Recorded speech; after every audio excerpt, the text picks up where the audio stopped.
An American native, loves the wetlands, attractive to early spring pollinators, and it has a strong smell. Skunk cabbage, Symplocarpus fetidus. The species name Foetidus is well placed because every part of this plant smells bad.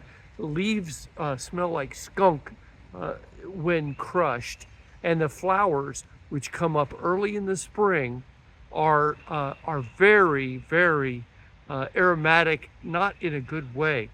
Those flowers emerge even when there's ice and snow on the ground. The plant is very adaptive in that it provides its own heat. It melts the ice and snow around it as the flower emerges and blooms for a very short time. When the flower emerges in spring on newer plants, it's a kind of a greenish yellow color. On older plants, that spathe, that's the larger piece that is hooded, just like a jack in the pulpit, that spathe will have some purple streaks in it. Inside that outer covering is the spadix, which contains the flower. And this flower has a very unattractive smell, but it's attractive to those pollinators which are naturally disposed to carrion. The carrion eaters, for instance, blowflies are a good example. All of those pollinators are very important to the environment around us. So this is a part of the larger web that we are also a part of.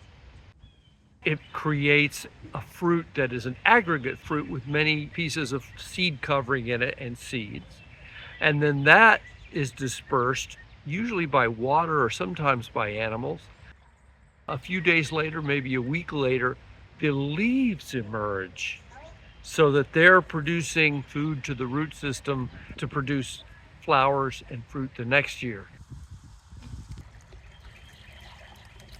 The leaves often disappear in the middle of the summer as it dries out. It goes into a dormant season during dry weather and then is dormant through the winter time.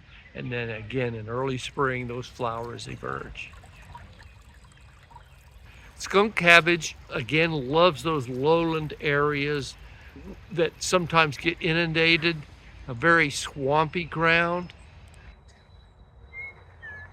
It has been used medicinally by many of the first peoples all across our continent.